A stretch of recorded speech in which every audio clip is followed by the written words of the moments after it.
Lepo pozdravljeni, sem Peter Avsenik, vi pa gledate Domovinin podcast Vroča tema. Videti je, da se je čas v zadnjih tednih zgostil.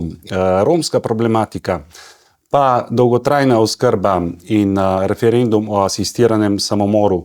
O vsem tem in še o marsičem danes z eminentnim gostom, doktorjem antropologije, psihologom, teologom in socialnim delavcem, sicer pa predstojnikom Inštituta Antona Trstenjaka, dr. Jožetom Ramovšem. Lepo pozdravljeni. Dober dan. Dr. Ramovš, iz Šentruperta prihajate, prav tistega, v katerem stoji ena najstarejših cerkva pri nas. Pravite, da je šentruperska duša še danes zaznamovana z krščanskim izročilom. Kje se to najbolj pozna?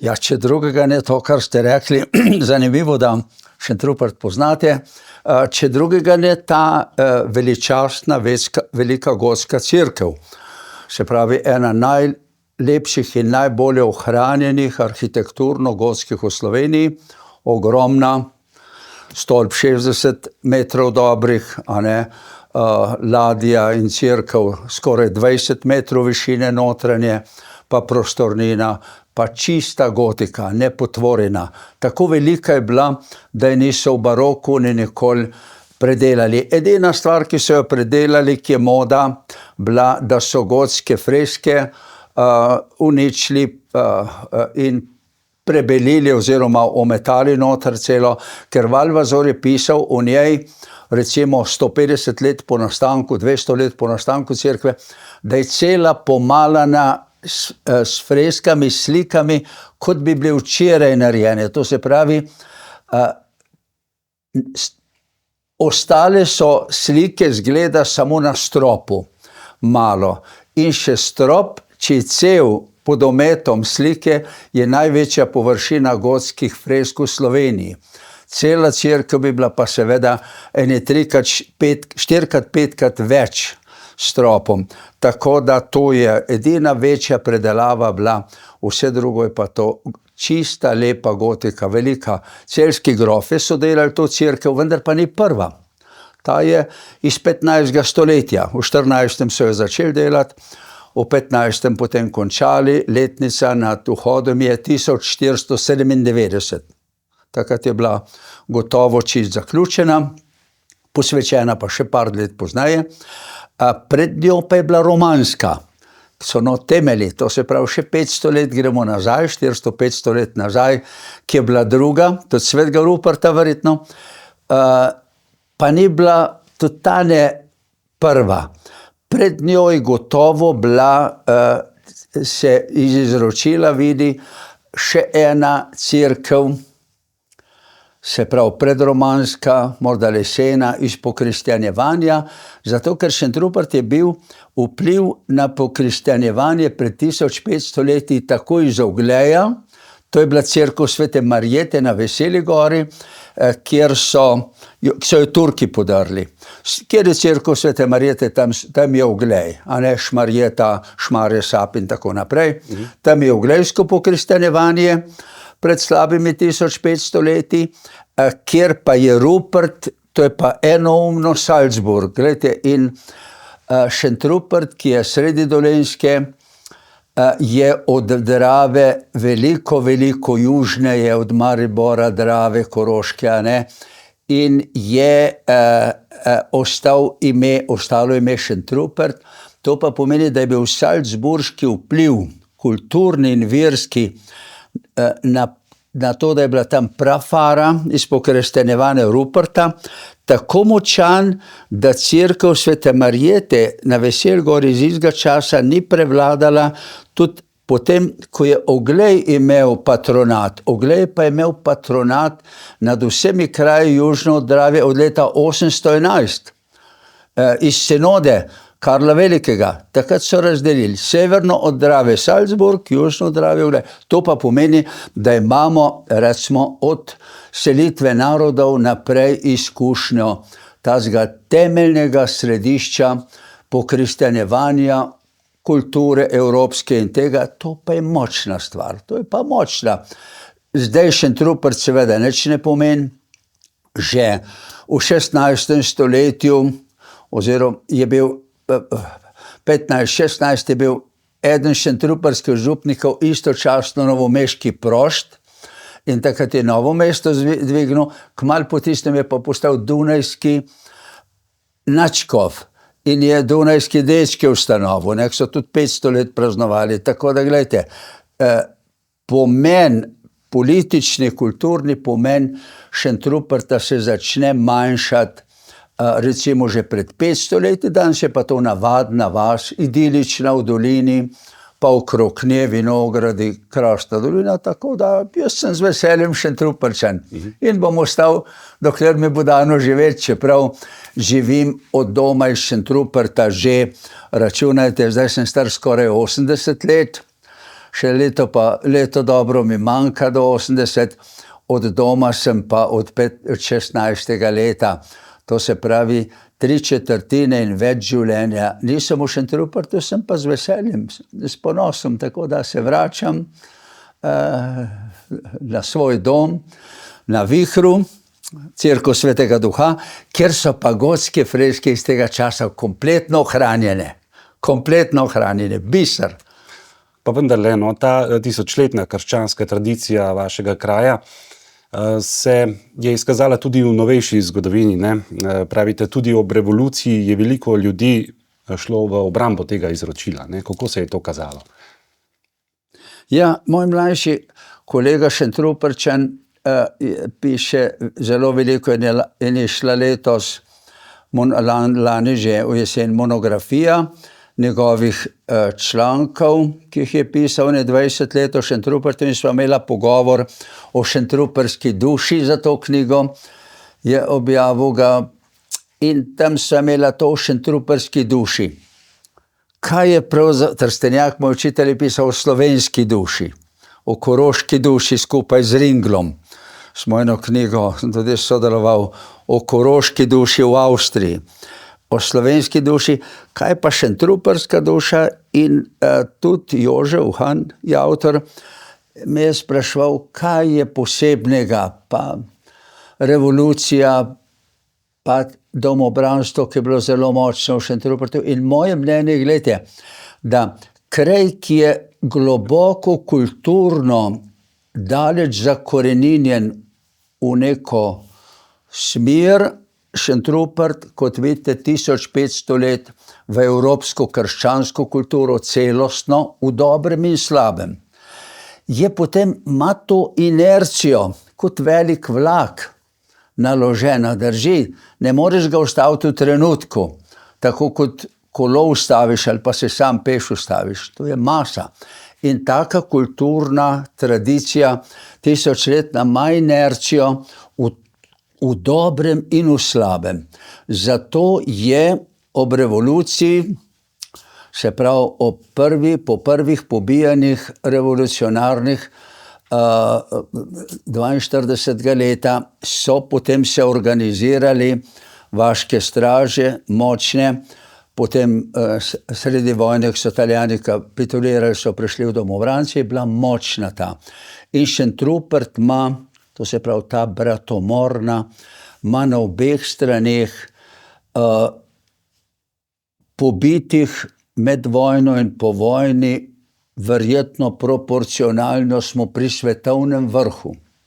Pri svetovnem vrhu, računajte, če v eni vojni taki veliki, kot je bila prva svetovna vojna, 2-3% mladih moških je pobitih, se to že pozna. Če gre proti 5%, je to že za eno generacijo, dve, velika luknja, ne samo biološka, kulturna predvsem. Ker takrat je bila velika rodnost in je bilo veliko mladih fantov, pa vsega, so vojne bila pravzaprav, da tako rečem, v narekovaju, evtanazija viška.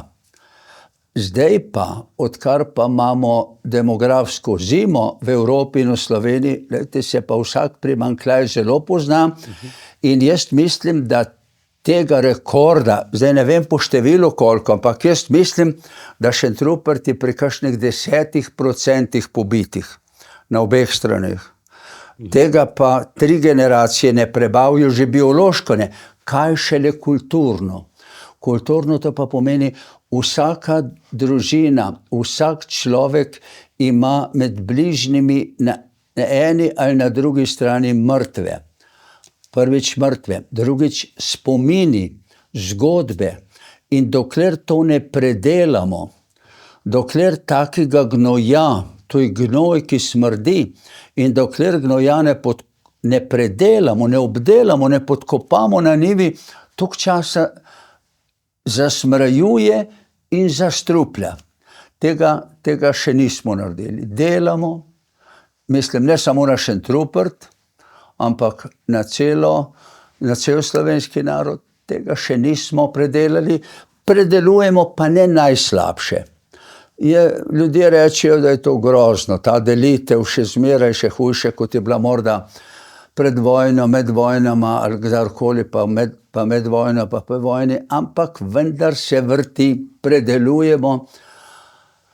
Menite, jaz, ko gledam, predelujemo to, tudi sproti so jo nekateri dobro obvladali. Jaz imam tudi iz družine izkušnje, dobre, lepe spomine, da se ta gnoj, smrad, zločinov, medsebojnega pobijanja bratskega, istega naroda, slovenskega, sosedov, znancev, sošolcev, da je v tem tudi tu in tam usklije pa cvet in rodi seme, kot danes rečemo, veliko spravno.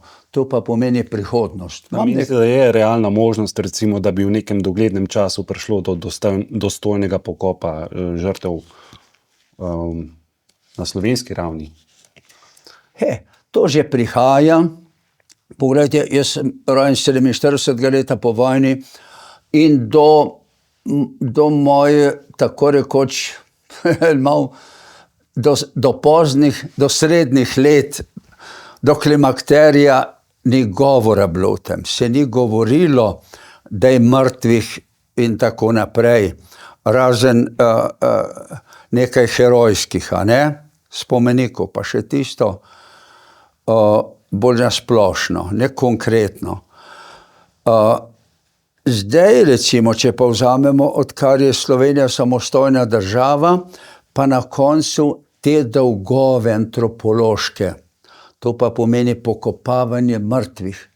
Odkar je človeštvo, od kamene dobe naprej, med ledene dobe, je zelo jasno, da pokopavanje mrtvih, spoštljivo pokopavanje mrtvih je ena od temeljnih prvih značilnosti človeka. In tukaj pregrešiti se proti temu, pa tudi pregrešiti se proti življenju, pa pregrešiti se proti ne laži, ne ubije. Lejte, to so tako temeljne smernice oziroma izkušnje, ali pa če hočete etične norme vsega človeštva od začetka. Jaz mislim, če se človeštvo razvije 3 milijone let je to. Tudi vedno kršimo to, vedno lažemo, vedno ubijamo. Tako ali drugače, z besedo, s pogledom ali pa s puško. Ampak norma pa ostaja in tej normi se približujemo bolj ali manj, tako da bo prišlo tudi do vseh teh pokopov z ene strani in bo prišlo do večjega zdravljenja ali pa jaz rečem obdelovanja, ker dobra beseda zame kot psihoterapevta je obdelovanje slabih izkušenj. Glejte, vrt, če ni obdelan, če plevel raste, ne bo solate, ne bo paradajza, korenja, nič ne bo. Če plevel preraste, potem ni pridelka. Obdelovanje je zelo važno. Poljedelsko obdelovanje je tudi klesanje kamna, da postane gradben material, da postane lep kamen, zidak v lepi hiši, ali pa kip, da Michelangelo naredi iz ene skale Davida, takega, da ga po glavi udari na koncu, pa reče spregovori. Lejte, to je obdelovanje kamna. Obdelovanje zemlje, obdelovanje kamna naredi iz nečesa, kar nič ne daje, naredi nekaj, kar je dragoceno za preživetje, pridelek ali pa umetnino, ali pa uporabno, kamen za zid. Glejte, takoj tudi slabe izkušnje. Ne samo slabe, tudi dobre, ampak zdaj o slabih govoriva, o vojni pa tako naprej, ne? O sovraštvu. Te je treba obdelati. Ko pa je obdelan vrt, obdelan kamen, je pa dragocen. Slaba izkušnja postane v življenju ljudi dobra izkušnja, ko je prav obdelana. In te izkušnje je treba še obdelovati. Slovenci, cela Evropa, tudi naši sosedje, ki imajo veliko še te naloge za obdelovanje slabih izkušenj, tudi iz druge svetovne vojne. Nemci so to zelo skrbno obdelovali 3 generacije, 2, 3, zelo skrbno. Nekateri narodi evropski, ne bom rekel kateri, do danes skoraj nič ne obdelujejo, pa imajo enake grdobije skoraj, kot jih imamo Slovenci. Slovenci smo tukaj, po moje, v boljši polovici ali pa v najboljši četrtini evropskih narodov, ki obdelujemo ta gnoj, podkopavamo, obdelujemo, da bo iz gnoja zrastel, da bo to gnojilo za razvoj slovenske, evropske kulture v prihodnjih generacijah. Je pa to trdo delo. Kakšno fazo v tem pogledu, ki ga razlagate, predstavlja recimo slovenska osamosvojitev? Eni pravijo, osvobodili smo se, oziroma osamosvojili smo se, osvobodili še ne v celoti. Ja. A smo predelali? Glejte, nismo, seveda nismo. Kje smo, kje pa? To, če bi rekel, obdelali smo, potem bi me lahko imate za norca. Sej teh, kako bi rekel, tega žaljivega, pa nestrpnega, nedialoškega vedenja ogromno. V medijih, na družabnih omrežjih, pogledajte, kaj pa je drugega kot bruhanje gnoja, drug na drugega. Kadar po drugih kozlam, oprostite izrazu, saj lep slovenski izraz kozlanje, bolj lep kot je nemški bruhanje. Bruhanje je nemški izraz, ne brehen. Medtem ko kozlanje pa kozlamo, veste, tega kozlanja drug po drugem je pri nas zelo veliko. Vendar je pa tako, če je želodec pokvarjen, zastrupljen, ali pa če je v želodcu alkohola, se bliža 5 promilom, to pa pomeni nevarnost, da umreš, takrat je kozlanje rešitev. Takrat je rešitev. Tako da tudi to kozlanje, ki tako je kako bi rekel, odurno, je odurno, gravžno, odurno to kozlanje. Nobenem ni v čast. Vendar pa, če gledamo antropološko, z vidika razvoja posameznika, tudi z vidika obdelovanja, to je naporno in k temu napornemu zdravljenju morda, jaz ne vem, jaz nisem vseved, morda spada tudi to kozlanje gnoja. Sej tudi tistem, ki kozlajo, ni prijetno. Veste, jaz delam z ljudmi v stiskah in v problemih cel življenje. 50 let delam. In se srečujem z ljudmi, ki so veliko kozlali, pa tudi veliko grdega delali. Sem bil z ljudmi, ki so serijsko pobijali. Ne pri nas, tudi s takimi, ki so pri nas, pa sem bil z ljudmi govoril in v njihovih, kako naj rečem, smrtnih stiskah, da pridejo na kakšen pogovor, glejte, ki so to delali serijsko v tujski legiji. K mi je rekel, Jože, ne delaj tega, ne pogovarjaj se s takimi ljudmi, kot sem jaz. Mi je to rekel v prvi službi, eno cukrarni, ker sem delal s popadlimi pijančki pa klošari, pa odpuščenimi zaporniki, pa je prišel za en teden en kriminalc iz zapora, pa mi je pripovedoval enkrat, ko sem ga skušal malo iskati, kako bi ga motiviral za delo, karkoli, pa sem probal vse, kar sem takrat znal kot mlad, a ne, pa mi je poslušal, pa gledal, pa rekel, poslušal že, ne delaj tega, s takimi ljudmi ne delaj, kot sem jaz, ker se boš okužil. Vse drugega dela dost. Prav zame ni več na tem svetu ničesar drugega, kot šel bom čez mejo, pa so bila to 70 leta, razumete, ko so bile meje najbolj hermetično zaprte. Rekel, šel bom v tujino, tam, kjer sem bil, od mladostnika cel življenje, jaz ne znam drugega kot ubijati. Rekel, meni ubiti otroka in v materinem naročju z materjo, toliko kot je te pojest en sendvič, en kos kruha, kadar nisi nesit, ne lačen. Poslušajte, še zdaj pa je tega 50 let, verjetno, kar sem to slišal, še zdaj imam človeka pred seboj. Pa je bil dober, jaz sem se mu smilil, češ da sem naiven, da bi njemu pomagal kot mlad socialni delavec, ki dela v cukrarni, pa je tam pristal za prenočišče, mu je Ljubljana, občina država plačevala parti in res je šel. In rekel, jaz te bom pisal, jaz sem rekel, pa lejte, pa ubili vas bodo na mail, karkoli. Rekel, brez skrbi. To sem jaz boljši, kot so vsi. Rekel, bom ti pisal iz tujine. In še 14 dni sem dobil iz Rima kartico z okorno pisavo. Poslušajte, zločinc, ki v tujski legiji, kot fant slovenski Primorc, je nekako spravil ga na farbo, nekdo šel čez mejo, pa v tujsko legijo, tam so ga pa trenirali, na Korziki me sedi rekel, za poklicnega morilca in je po Afriki, pa so ga pa zaprli za eno, kaj v tem kraju, za par let je bil zaprt, pa je pa rekel, jaz do smrti, dokler me ne bo kdo ubol. Vse takih, kot je več, svoje lahko delam, drugega ne znam. Tega pa nobenem ne privoščim, ne psune. Poslušajte, kot tak človek ti pripoveduje, v bistvu je isto, kot sem prej rekel, ko zla svojo tragiko, izpoveduje se, meni veliko dal.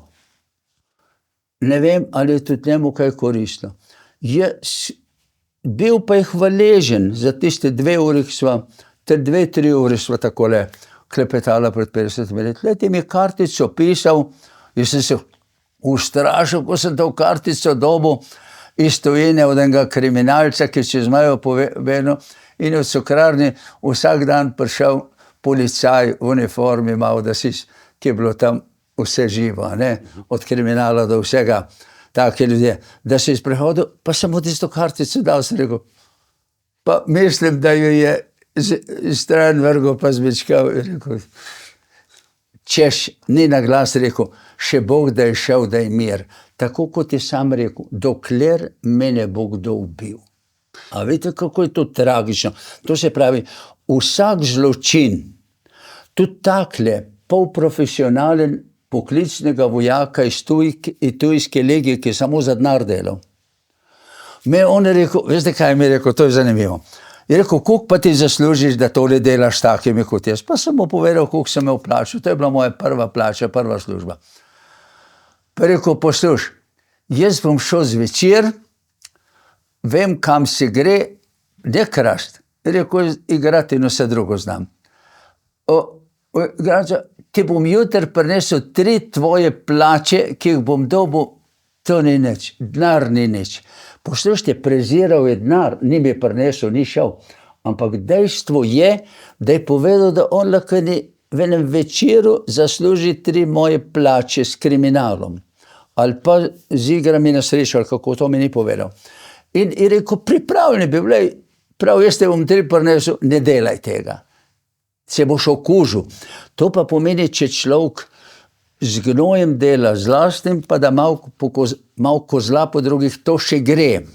Če pa delaš z drugimi, pa se od njih nalezeš od tega brodinja, tako da delati z zlom, to, kar pravite v slovenskem narodu, z obdelovanjem zmot, zločinov, je težko delo. Težje kot obdelovanje vrta, z gnojem, podkopavanjem, težje je to in težje, bolj zahtevno kot obdelovanje kamna. Se razgovoril malo preveč, ne? V redu. Omenili ste kriminal. V svojem poklicnem delu ste se srečevali z različnimi skupinami, takšnimi in drugačnimi. Prihajate pa iz Dolenjske, za katero je v zadnjih tednih, mesecih značilna tudi konkretno romska problematika oziroma krepitev romskega nasilja. Ne? Kje kot socialni delavec vidite razloge, da so se ukrepile prav v tem času te nasilne? Jaz nisem nikoli specializiral se za te vrste problematiko, tudi sam nisem nikoli delal z Romi, imam to izkušnjo malo dolenjsko, takrat smo rekli cigani, pa tudi sami včasih rajši slišijo na ime cigani kot Romi, ampak danes je Romi uradno, je cigani tako rekoč poniževalno, je sumljiva, prepovedana, grda beseda, označevalna, tako da bomo uporabljali Romi. Navajen sem pa na celo življenje na to slovensko cigane, ki tudi sami na to slišijo. Glejte, to ljudstvo ima svojo kulturo, ki je zelo drugačna. Seli se, vidite, po celi Evropi se seli, pa ne samo po Evropi, po Bližnjem vzhodu in drugod, nimajo doma, živijo zelo prvobitno. Prvobitno pa ni samo idilično, ni samo naravno, ampak je tudi, ni samo romantika, narava, pristno. To je romantika v glavah ljudi, da je bilo v preteklosti idealno, da so bili ljudje idealni, pošteni, samo in živeli z zemljo in s kulturo in z vero in z ne vem čim. Kriminala, pohlepa, boja za preživetje, stisk, strasti, od jeze, sovraštva do ubijanja je bilo vedno. Čedalje manj ljudi nasilno pride ob življenje. Če gledamo nazaj nekaj tisoč let v kameni dobi, zlasti pa v kovinskih domah, v bronasti, železni, poglejte, na vsakih par ljudi je eno okostje, ki se izkopa, kaže, da je človek bil nasilno umorjen. Na vsakih par. To pa pomeni ne 1, 2, 3%, ampak nekaj, morda 10%, 1/3, pravi ena, ljudi je bilo v teh obdobjih, recimo pred 2-3 tisoč let, pa pred 1000 let, nasilno pobitih, tako ali drugače, ali pa poškodovanih v nesreči. Danes umre nasilno zaradi nesreče ali pa zaradi uboja, zaradi kriminala na 10, morda na 10.000 eden. To se pravi, človeštvo se razvija, to so dejstva.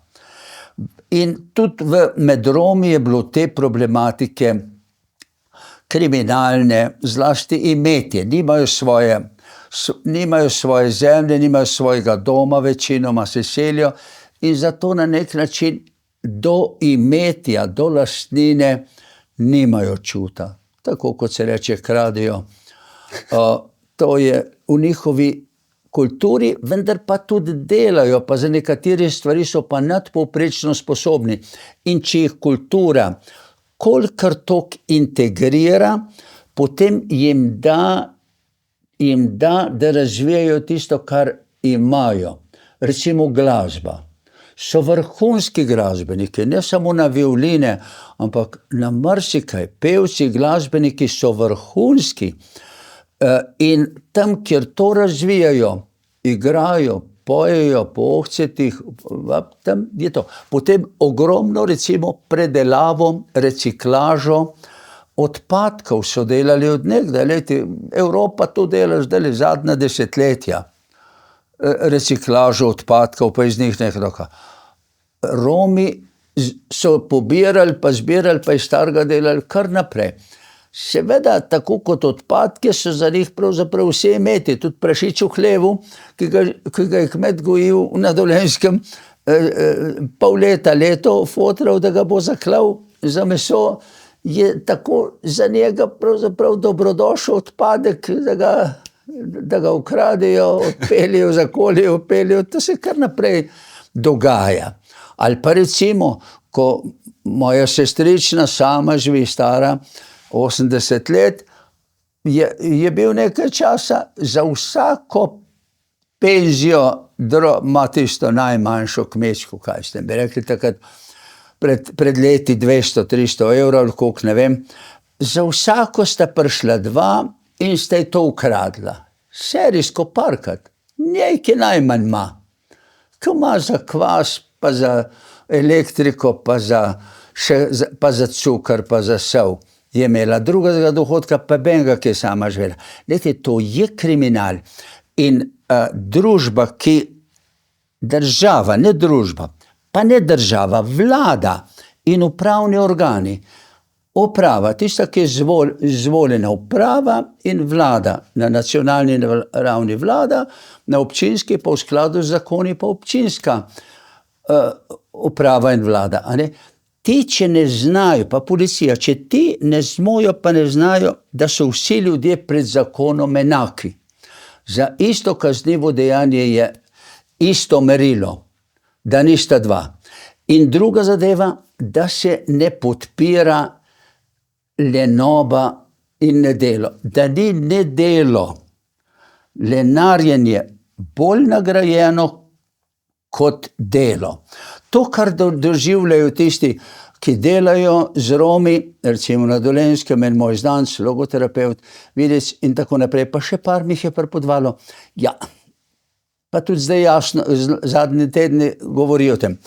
Če imaš 200-300 evrov, par 100 evrov, več dohodkov, če nič ne dela, romska družina, kot tista, ki dela, ja, veš, da je potem vsi tisti, ki nič ne delajo, pa dobijo podpore, recimo par 100 evrov več, dobijo 2 jurja pa pol, tisti dva, ki pa delata, oče in mati, dobi za pa slaba 2 jurja, recimo zajamčene ali minimalne plače. Veš, da drugi vsi reče, a nisi nor, a nisi nor. No, še ena taka stvar, ki To pa imam pa dobro izkušnjo, to bi rad povedal že prej, bolj važno je kot to, kar sem do zdaj govoril. Ko sem bil študent socialnega dela, nisem osebno poznal, ampak slišal večkrat.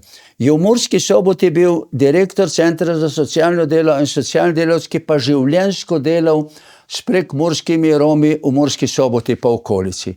Glejte, takrat so delali naselje Piščo rečejo, ne, tam na robu Murske Sobote.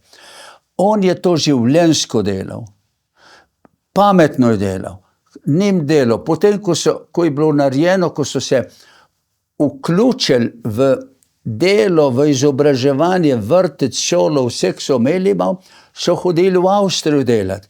In danes je Pušča, del Murske Sobote, ki je, da tako rekoč rečem, elitni. Meni je lani ali predlanskem en znanka pravzaprav rekla, poslušaj, ko smo o Pušči pa o Romih govorila tako kot mi dva zdaj. Prav, a veš, da je vrtec v Pušči eden najboljših, da ne Romi, drugi čakajo, da bodo otroka v tisti vrtec dali. To pa pomeni, treba je življenjsko delati. Ta direktor, ne vem mu imena zdaj, vem, da pred 50 leti, ko sem bil študent socialnega dela, je bil znan, temu se je posvečal življenjsko, strokovno, znanjem in z delom. Z delom, tako kot se kmet, obrtnik, znanstvenik svojemu delu, vsi temu posvečal. Nažalost je potem predne šel v penzijo nekje, recimo, pred penzijo v letih za rakom umrl, tako sem slišal.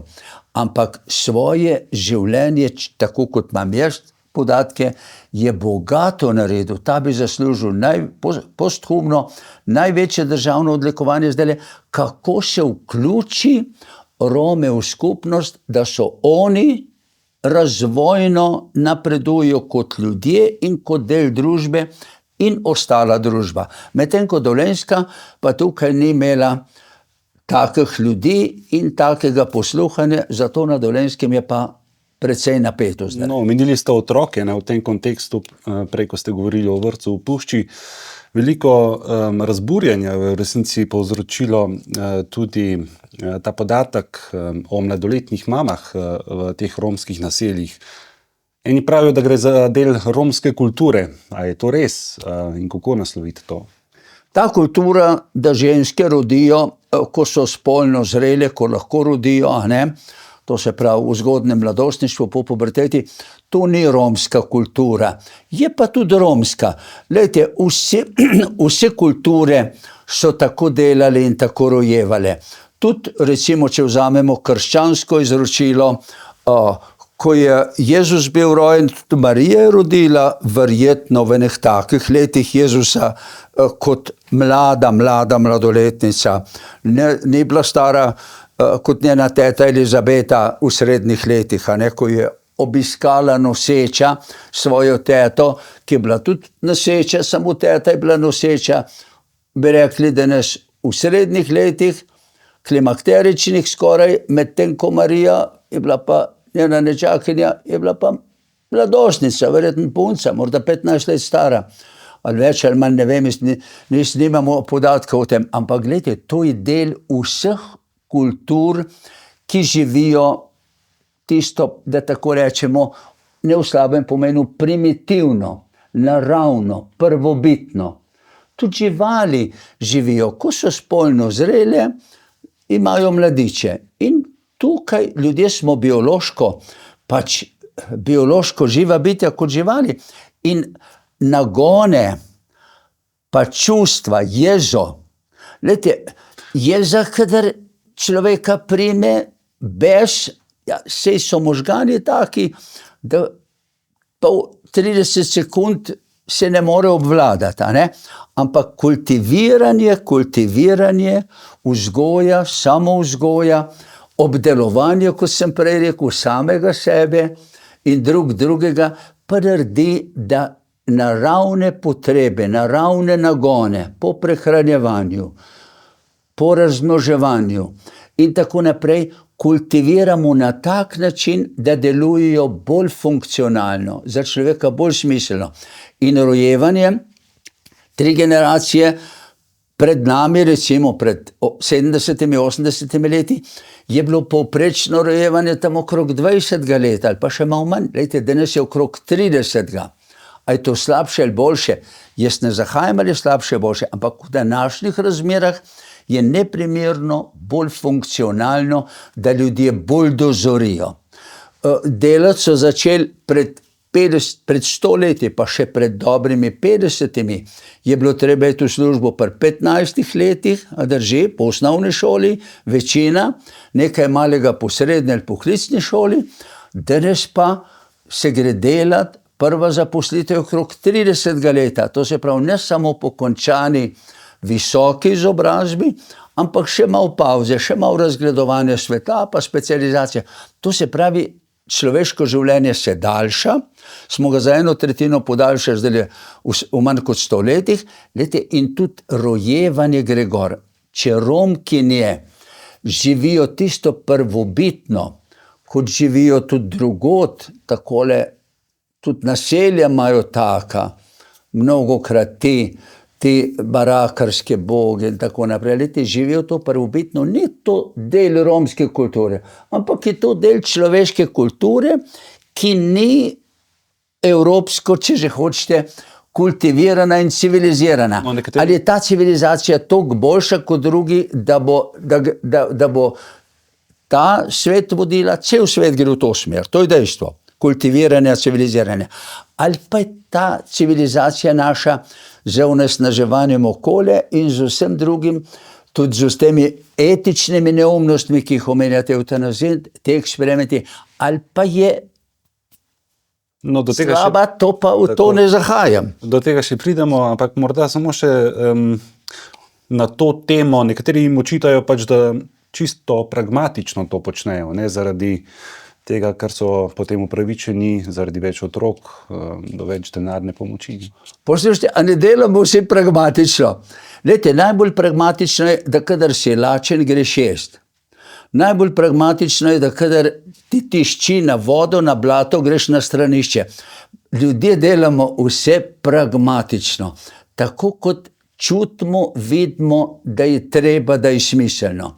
In če vidijo, da je neka družba, država, vlada, okolje, predpisi taki, da je največ denarja dobi, če ima veliko otrok, čim prej pa nič ne dela, ja, poslušajte, ga ni človeka skoraj, ki bi bil mazohist, da bi delal obratno. Tako da tisti, ki delajo obratno, pa se skuša obratno, so pravzaprav, da tako rečem, zdaj bom pa rekel kot antropolog, so junaki, ki v potu svojega obraza, s trpljenjem, s ponižanjem od drugih utirajo civilizacijsko in kulturno pot tistim, ki živijo pragmatično. Večina ljudi, ne 99%, ampak verjetno 999 promilov, pa ni v fiziki Einsteinov in v dobroti ni mater Tereziji pa Petrov peko, ampak smo povprečni ljudje, ki živimo tako, da gre skozi. Kakor gre Bože. A narobe sklepam, gospod Peter? Verjetno sebe ravno ne bi mogli verjetno prištevati med teh 9000 oziroma 999. A ja pa še prištevam.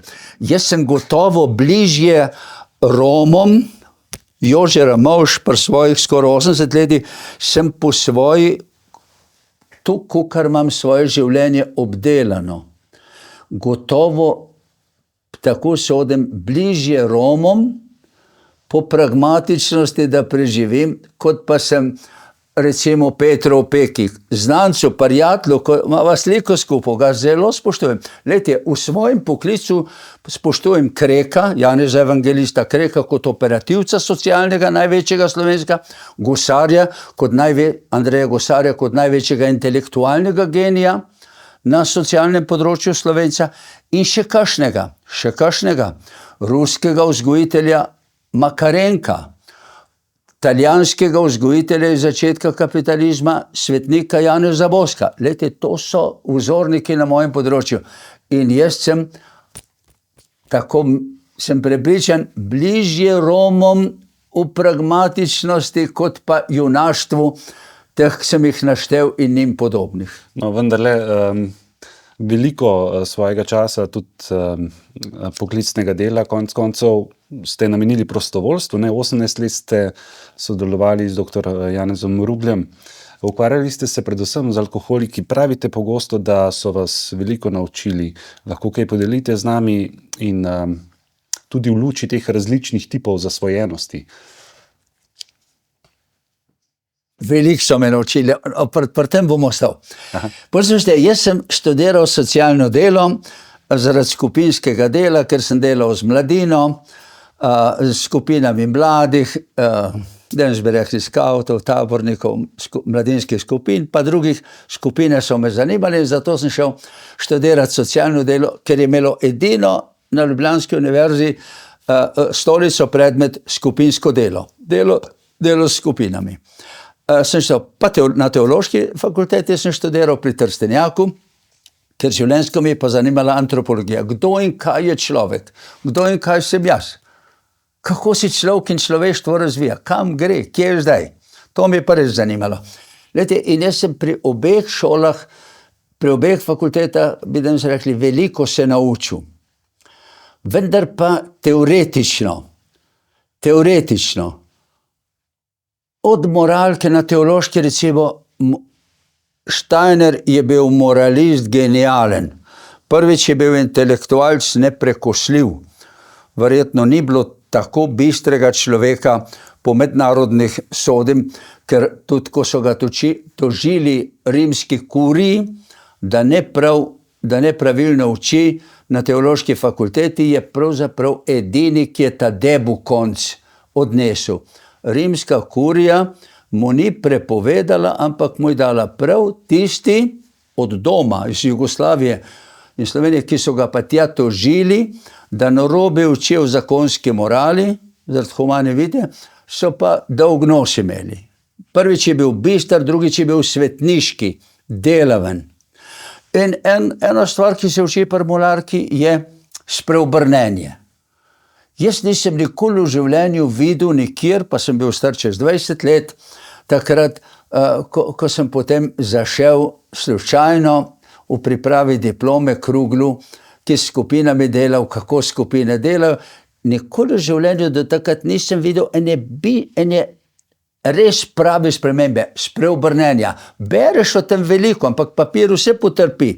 Tudi jaz sem dovolj napisal, tako da vem, papir vse potrpi, če le imaš čas, da pišeš.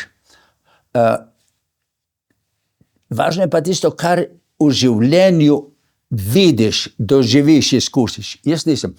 Tam so pa pred mojimi očmi tiste 2-3 mesece, ki sem raziskoval skupinsko delo, strukturo in tako naprej, dinamiko v Rugljevi terapevtski skupini za svojo diplomsko, ne samo v tej, tudi pri delu z mladostniki in vse.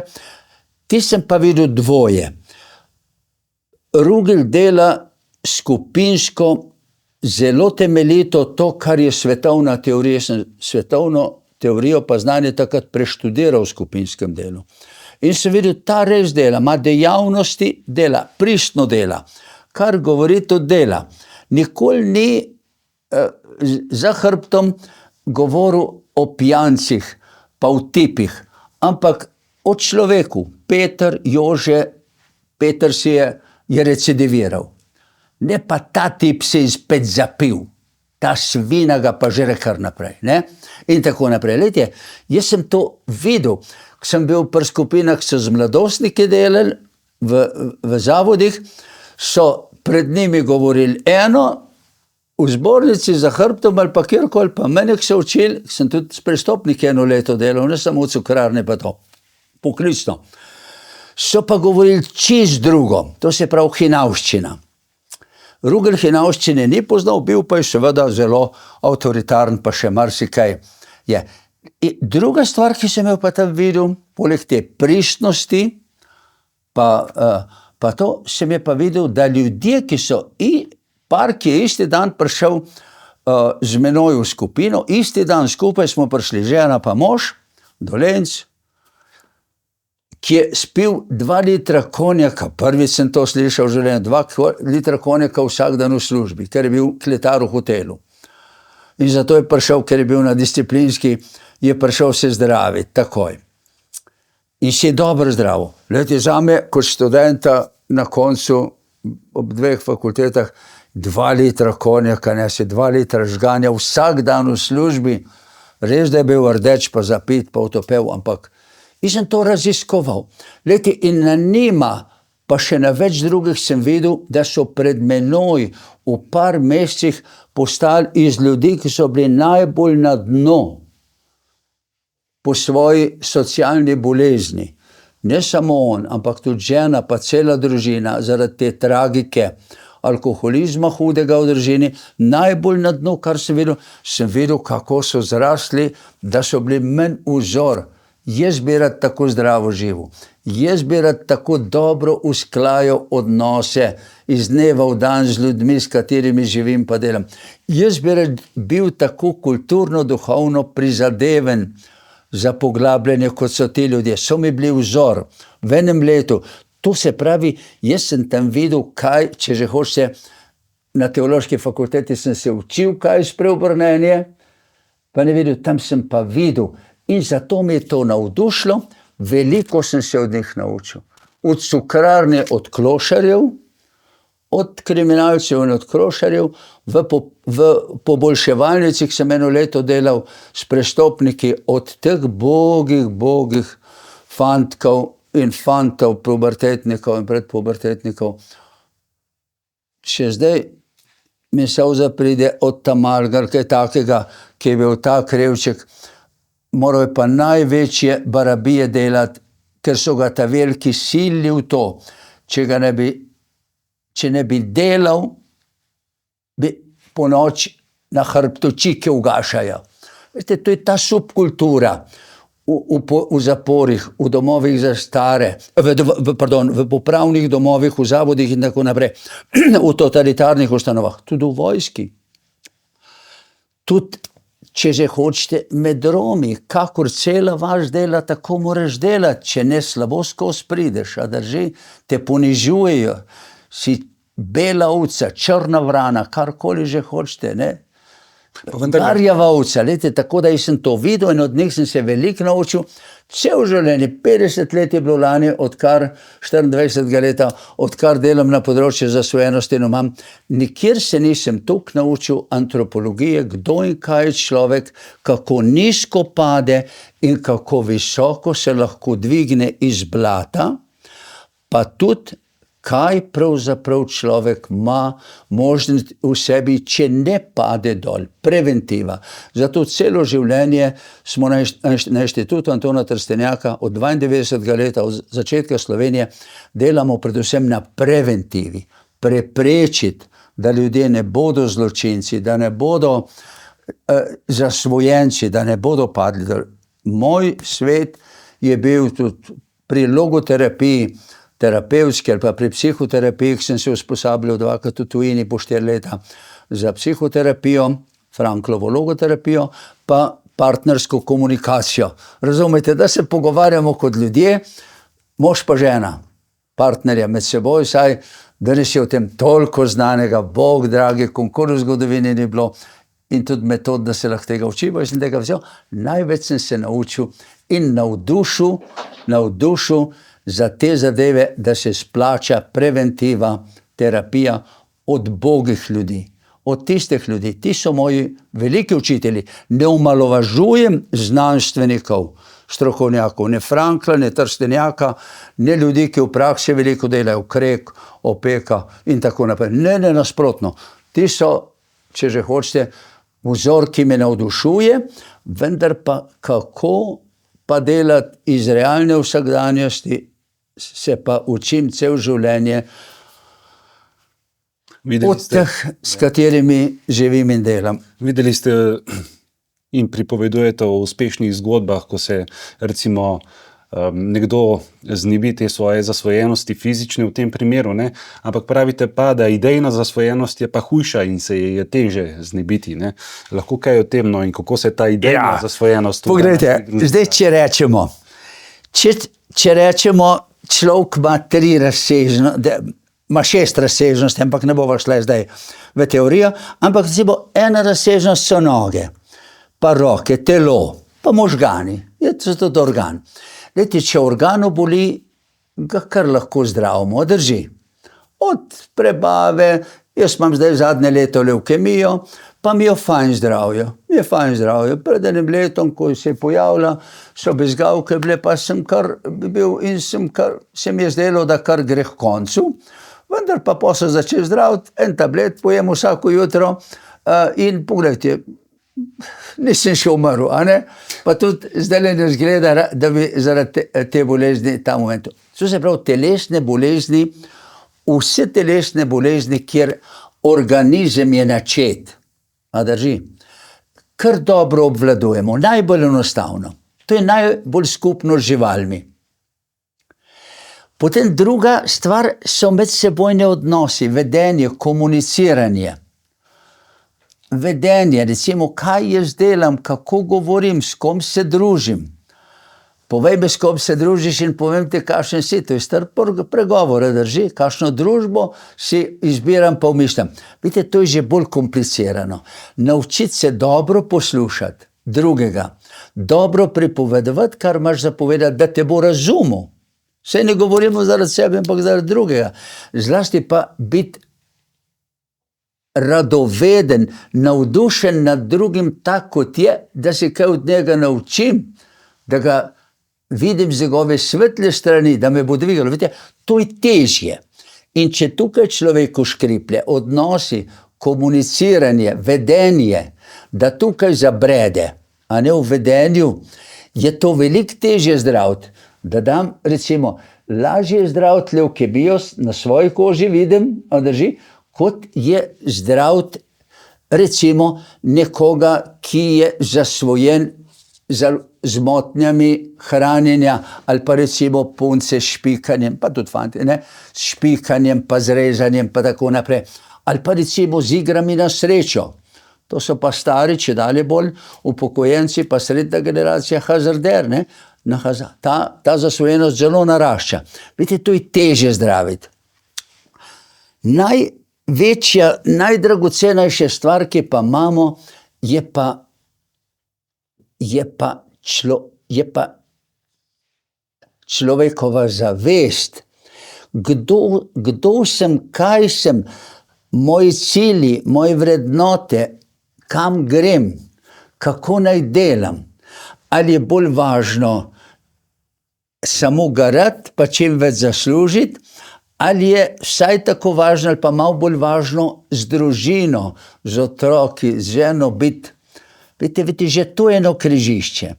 In kdor na nek način pride v to, da bo samo garal, samo delal, pa zaslužil, pa bo veliko zbral, za 3 življenja, 2 z delom. Če pa gremo še naprej, nekdo pa tudi ne dela, ne gara, ampak golfa, krade, drži, špekulira, vara, izkorišča druge. Glejte, to je pa še en korak naprej, pa zbere imetje za 100 življenj morda svojih za naprej. Kaj mu bo? Umrl bo bolj ali manj prej ali slej, kot vsi drugi, seboj ne bo nič nesel, kot prav slovenski rek. Glejte, in te zablode, ki so v zavesti, človekovi zavesti, se pravi njegova misel, njegova čustva, njegovi cilji, vrednote, smer življenja, če tukaj zavoziš, če tukaj zboliš, je veliko hujše kot levkemija in hujše kot hazarderstvo. Telesne poškodbe bolezni pa poškodbe zdravimo kar dobro. Te v medsebojnih odnosih danes še zelo težko, vendar pa tukaj najbolj napreduje, bi rekel, znanje. Najbolj na medsebojnih odnosih. Tukaj smo zdaj v človeški kulturi zdaj najbolj izpon tega. Ta tretja zadeva je pa še čisto zanemarjena, da pa moramo zavest v sebi gojiti. Vest in zavest. Vest je jedro zavesti. Tista najbolj notranja srčika moje zavesti v sebi, Jože Ramovš, to sem jaz, ne? Kdo in kaj sem jaz? To je zavest. V katero smer grem, kaj hočem, kaj zame vredno, kaj ne maram, kje so moje meje. Glejte, to je moja zavest. Ko pa v tej zavesti, v največji globini, ki jo lahko vidim, je pa vest. Ta pa usmerja, kaj je dobro, smiselno, kaj pa slabo, škodljivo, nesmiselno zame in za druge.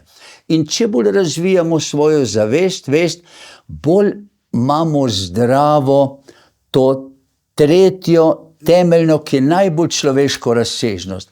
Ko pa tukaj človek boli z noro idejo, z napačno idejo, recimo, če vzamem, da je neutralno pokojnega Hitlerja in nacizem, ki je vladal dobre 10 let, manj kot 15 let, v Nemčiji leti z noro idejo o nadčloveku in da je treba vse drugo porazirati, razen njihove rase, arijske rase, ta je za nadljudi, ta je najbolj sposobna, vse drugo pa ali zapliniti, pa uničiti. Evtanazijo je do zdaj v zakonu z isto reklamo, Goebbels z isto reklamo, kot jo zdaj delajo po Evropi za evtanazijo ali pa asistirani samomor. Isto, z isto utemeljitvijo, a ne? Ljudje trpijo, ljudje, ki so duševno moteni, takih so pa nas v VDC-jih, pa v tem, lejte, ti trpijo, ti niso vredni življenja, to ni človeško, stanejo samo družbo, državo, zajedajo druge, ne moramo jih, usmiljenje do njih zahteva, da jih uničimo. In so vse uničili, nemške, avstrijske, štajerske, duševno prizadeti in tako naprej. Pa Rome tudi, pa tako naprej. Lejte, to so zmote, te zmote, omamne zmote, in zato so ljudje bili navdušeni, so divjali, to je napredek. Za Hitlerjem so noreli, Ljudje, intelektualci, pošteni, zato ker gledajte, kot človeka obsede zmotna teorija o človeku, o družbi ali pa o čem drugem, takrat je najhujša omama. Od alkohola, od drog, jih nekaj pomre, veliki pa trpljenja. Od napačnega vedenja pa komuniciranja veliko več ljudi trpi, veliko več trpljenja, pa manj si jih zrihta, kadar so na dnu, da so res nemogoči za sožitje. Medtem ko na področju tega omame z idejami, z nazorom, z napačno usmeritvijo, s preozkim gledanjem na človeka in na družbo, pa ne rečem, da tisto, kar poudarja, ne drži, ampak preozko je. Če jaz takole gledam, gledajte, bom videl samo to, kar je čez režo, gledajte, tamle vidim eno sliko, pa nič druga. Če pa imam odprt pogled, je pa širina. Bistvo človeka je dialog. To pa pomeni čim širše gledanje in kritično gledanje, pa lastno stališče. To je zavest in vest. Tako da tukaj so omame najhujše, to se strinjam. Kaj bi lahko, recimo, sprejem nekega takšnega oziroma uveljavitev nekega takšnega zakona, kakšen vpliv bi lahko to imelo na neko širšo družbo, na slovensko konkretno? Ja, če se vrneva na tisto, kar ste prej me vprašali, prostovoljstvo pa Ruglu, mene je navdušilo to delo zato, ker sem videl, da ti ljudje, ki so res v tako slabih odnosih, pa tako organsko zasvojeni, organsko, to je najnižje bolezensko možgani, recimo z alkoholom ali pa z drogami, da ti ljudje obrnejo smer. In da iz slabe smeri, iz trpljenja, iz zla, iz hudega gredo na dobro. Da me navdušuje. Lejte, to je možno. To je možno. Čez goro trpljenja je danes možno narediti tunel, ni pa možno gore trpljenja podreti. Režimi 20. stoletja, nacizem, fašizem, komunizem, marksistični socializem, marksistični komunizem, ti so hoteli goro trpljenja človeškega podreti. Pa niso uspeli, ampak vsi so še več trpljenja naredili. Še več trpljenja. Ne da se trpljenja podreti. Človek, pravi Frankl, je trpeče bitje. Da se pa skozi trpljenje, skozi goro trpljenja narediti tunel. Pod karavankami pa se prej pride po tunelu in z vlakom in avtocesti, kot pa čez Ljubelj. A ne? Tunel se pa da narediti. To je to. To je v prispodobi rečeno. Omenili ste doktor Ruglja, ne? On je imel, oziroma imeli ste neposredno izkušnjo z njim, kot nekom, ki je spremenil mnenje glede evtanazije. Ta stvar je manj znana, ampak pa tudi ni važno toliko. Ne vem, če je za javnost ali ne, on je pokojni. Vendar pa zdaj, ko je taka hajka v Evropi in zdaj v Sloveniji za to zmoto, meni je to, kako bi rekel, ali je to nazor, vsak ima svojega, jaz imam zelo utemeljen nazor, da ubijanje sebe in drugih je meja, čez katero človek ne sme, odkar je človek, in če to dela, je v prepadu sam ali pa drseč plaz družba. To imam razlogov, dosta tem ne bova govorila. Rugel je, kakršen je bil revolucionar in tako naprej, pa zelo zavzet za vse dobro. On je bil na nek način, se sva dosti bila, rekel, tako osebno povezano. Ko je recimo gradovno stavkal, je vse skupine, meni rekel, da sem jaz vodil tiščarskih stavkov, da vse terapevtske skupine in klube, lejte, to je bilo po 10 ur na dan, po 10-15 skupin na teden, terapevtskih, kar nisem bil kos dobro v tistem času, ampak šlo je naprej.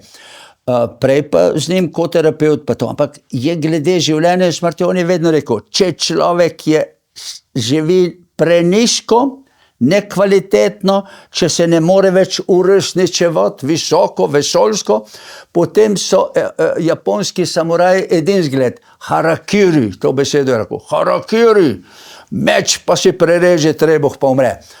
In je tudi zase rekel, morda javno, pa večkrat, jaz imam pištolo, vojak je bil, in če bom bolan, če bom za nič, če bom karkoli, se ustrelim.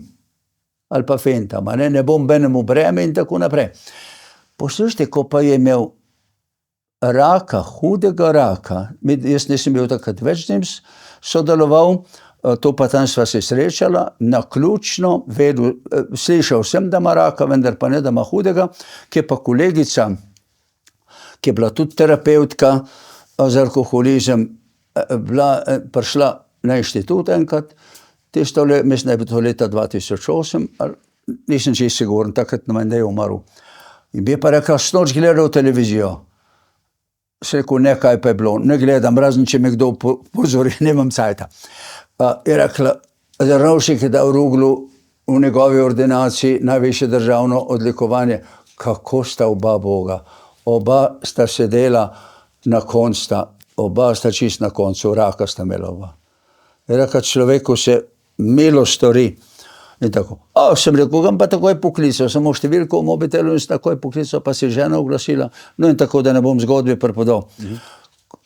Sva šla z ženo Ksenijo na obisk, ko sva bila oba z njim znancat, pri Ruglu sva se tudi spoznala, tako da ena Rugleva zasluga je tudi to, da je Ksenija, moja žena, kot socialna delavka, tudi tja na prakso prišla in midva gotovo se v življenju ne bi srečala in ne bi imela družine pa 4 odraslih otrok, pa pol stoletja skoraj za seboj prizadevanja za sožitje in za osebni in skupni razvoj, če ne bi bil jaz prostovoljc pri Ruglu. Tako da to je tudi ena zasluga tega naključja, da sem tam bil. No in ko sva bila potem tisti večer pri Ruglu, paliativno oskrbo imel, zelo dobro, pot je bolečinsko, drugače bi ga bolelo.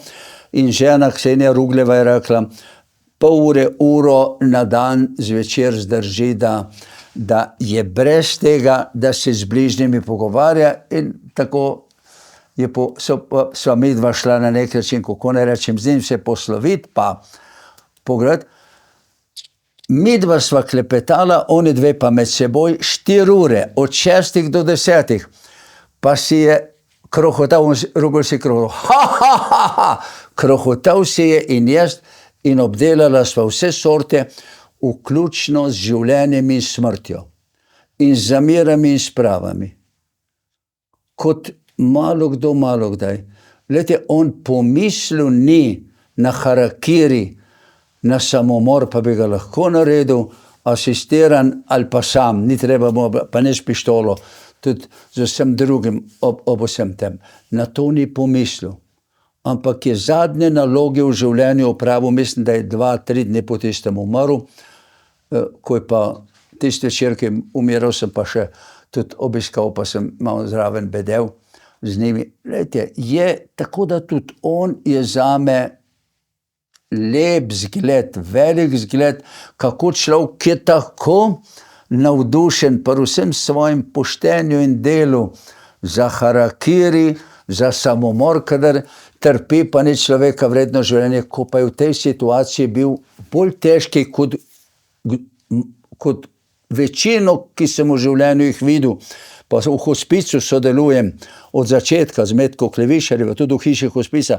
Dajte, malo ljudi je, ki imajo tako hudega raka, kostnega, tako kot je on. Ampak paliativna zdravljenje mu je preprečilo bolečine, ko smo pa bili prijatelji, prijateljsko, pa klepetali malo pred smrtjo. Imam tudi to veliko.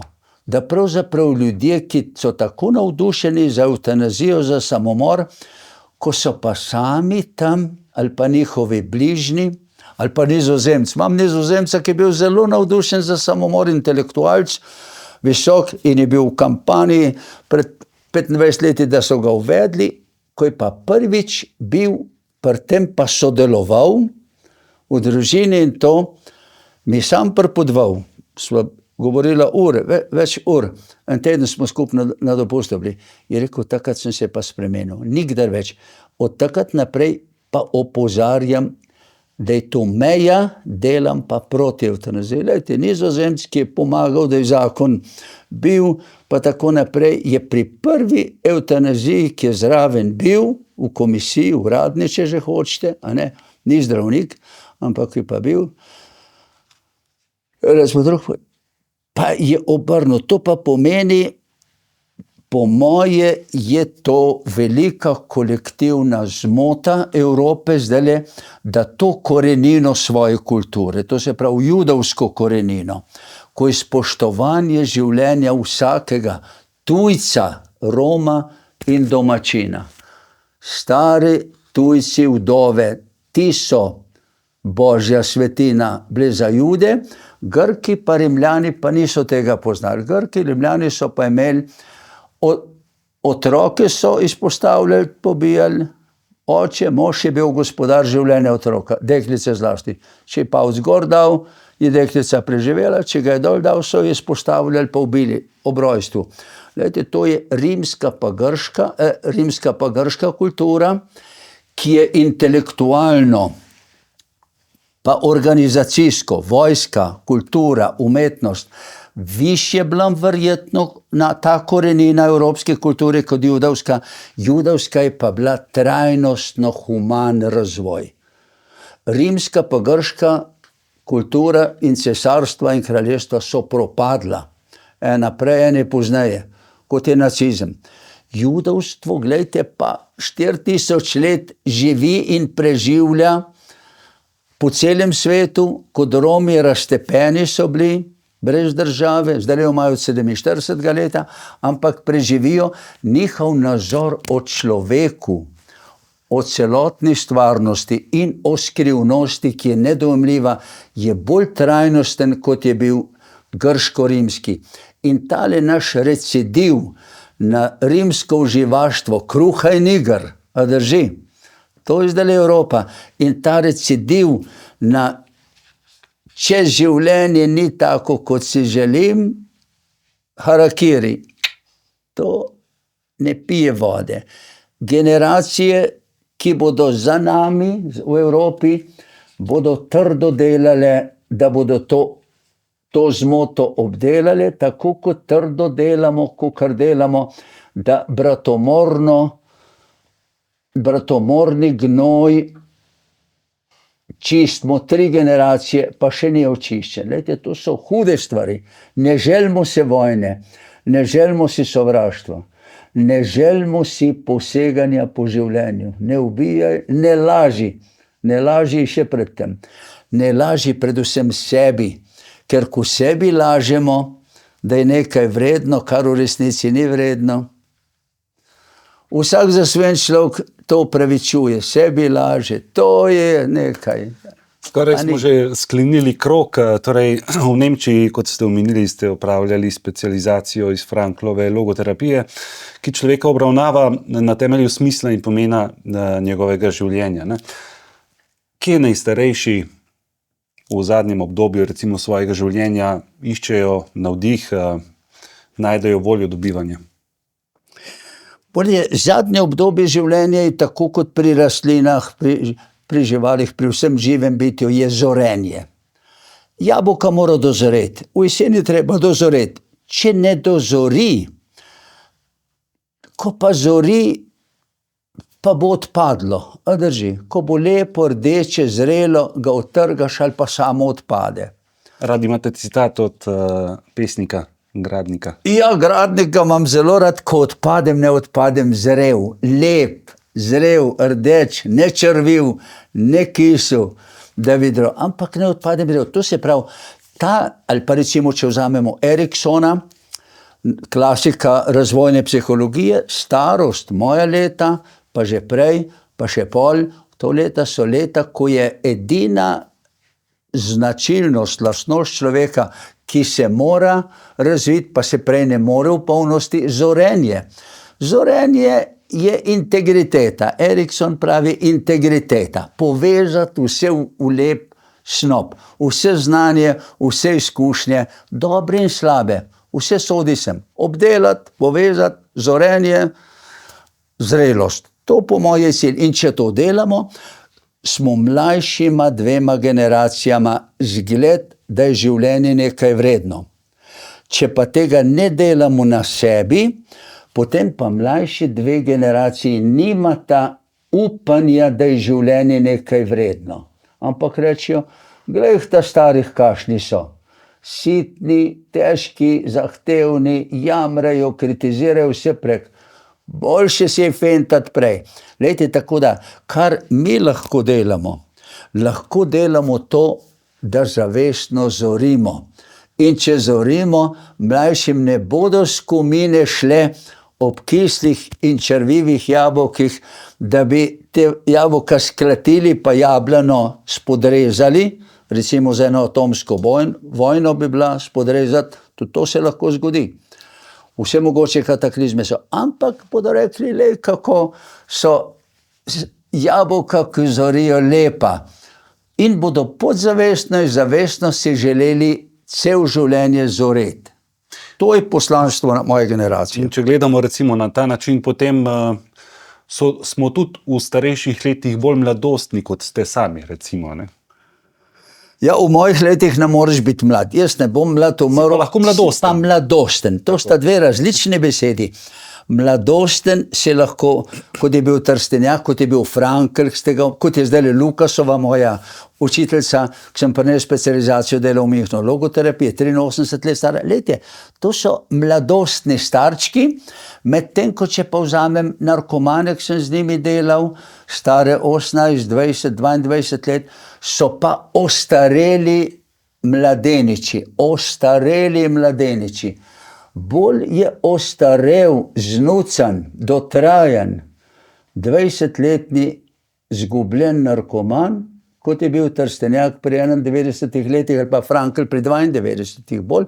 Ta izkušnja je zelo važna. Mladosten je lahko človek vse življenje, če gre, kot bi Frankl rekel, se trudil uresničevati, iskati in uresničevati smiselno življenje. Vrednote, ki pijejo vodo trajnostno, ne zdajle, ne samo zdajle, ampak trajnostno, ne samo za mene, pa moj mehurček, tiste, ki tako mislijo, ampak vsem ljudem. Človeštvo je eno, danes lahko uničimo celo človeštvo skupaj, pa mu škodimo ali pa celo človeštvo napreduje. Zato ne moramo nikogar izključevati, veste, ne Romov, ne nobenih. To je delal nacizem, to je delal komunizem s tistimi, ki so škodljivi. Pobimo, uničimo, ne, ampak drugega se učimo od tistega, kar ima kdo dobrega. To je pa navdušenje. Navdušenje je značilnost majhnega otroka. Moji vnuki, 2-4-letni, tako naprej, kako so navdušeni nad vsako stvarjo. Medtem ko čez leta, v srednjih letih, že v šolskem obdobju, pa ta zmožnost navdušenja v možganih zakrneva, zato ker je kultura taka. Glejte, staranje ni brez navdušenja, ni brez radovednosti. Radovednost je navdušenje za novo znanje. Da se jaz od vas nekaj naučim, to je radovednost. Navdušenje nad tistim, kar vi imate dobrega, da me bo obogatilo. To je starost, po moje. Doktor Ramovš, najlepša hvala za pogovor in prodorne misli. Ostala nama je še dolgotrajna oskrba ali o tem morda kdaj drugič, če še kdaj pridete oziroma ko še kdaj pridete v naš studio. Dolgotrajna oskrba, kako rekel, če o tem začneva govoriti, to je moja poklicna na nek način bliščin, beda, tragika, ker mi v Sloveniji s tem zaostajamo, kot vidite, 30 let za drugimi evropskimi državami, ko pa uvajamo pa Bogu. Morda na tretjini, četrtini tistega, kar so drugi s svojimi zakoni o dolgotrajni oskrbi naredili 95. leta. Dve stvari sta tukaj važni, ne bo o tem govorila. Ena je, dolgotrajna oskrba je stvar krajevne skupnosti. Tako kot vrtec. Kjer je vrtec, tam mora biti doma dolgotrajna oskrba in majhen dom in oskrba na domu in vse, sodobna. Ne ta izpred 50 let, ko je mi poznamo samo. Druga zadeva pa, danes je tak način življenja, da nobena družina, noben posameznik, nobena sosedska ne more sama poskrbeti za to množico baby boomerjev, že zdaj, kaj šele čez 10-20 let, ko bo še dvakrat več ljudi v oskrbi, sama. Država pa ni kdorkoli, država je vlada, ministri in parlament, ki zakone sprejme, mora dati, tako kot je evropsko povprečje, 3% BDP-ja za oskrbo. Dokler ga daje 1%, z vsem zavarovanjem in z vsem drugim, tako kot je pri nas 1,39%, bo, ko bo zakon orang zalaufal, lejte, toliko časa dolgotrajna oskrba je marginalna, se v njej govori, vihar v kozarcu vode ne moramo narediti, vihar je na morju.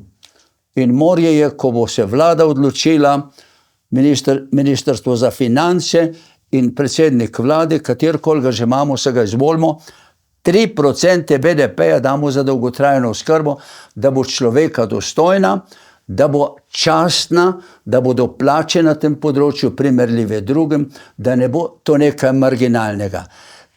Ta tehnica, ali množična evtanazija, samomor, ali oskrba, to je verjetno največja trenutna alternativa evropske kulture. Ne Slovenije samo, evropske kulture. In ene 10 držav, tretjina evropskih recimo, je šla na ta bananin olupek in drsi navzdol. Glejte, se podatki jasno kažejo. Podatki tistih, ki imajo Nizozemska, Kanada ali kjerkoli, tisti, ki imajo to 5, 10, 20 let, jasno kažejo, kam gre. Ne tam, kamor so hoteli, ampak tam, kamor noben noče. Tudi nacizem ni šel tam, kamor je Hitler pa njegovi ideologi so hoteli. Tudi komunizem in fašizem ne. Šlo je tja, kamor niso hoteli. Ni nastala brezrazredna družba, ni nastala arijska rasa nadčloveka, ni nastala korporativna, idealna fašistična družba, tradicionalna ali kakršnakoli, od rimske volkulje pa preko krščanske države ni nastala, ampak so nastali v fašizmu. Rab, ker so naši ljudje trpeli, Gonars, tudi moj stric in tako naprej, nastal je Dachau, Auschwitz, ker je Frankl trpel pa vse zgubo, nastali so gulagi, hude jame pri nas in vse posod. Lejte, jaz sem prepričan, da ta zmota kolektivna evropske kulture je težka. In zato sem proti, nisem pa na tak, več pa ne morem narediti, da bi obrnil državo. In je ne bom. Če bo to sprejeto tudi pri nas dokončno, tudi po referendumu, zdaj lejte, kaj bom razmišljal? Že zdaj razmišljam, že 2 let, ko sprejemajo po Evropi. Kaj lahko naredimo za človeško dostojanstvo v razmerah totalitarne prevlade nečesa, kar ni etično? Kaj lahko naredimo? Vedno lahko nekaj naredimo. Frankl je v taborišču preživel. Kaj lahko naredimo? Takrat bomo o tem govorili, če bo tako. Dokler pa ni tako, pa upajmo, da bo se obrnilo prav čas v Evropi in pri nas. Doktor Ramovš, najlepša hvala za vaš čas, za modre, prodorne misli. Vam, dragi gledalke in gledalci, pa hvala za pozornost in do naslednjič.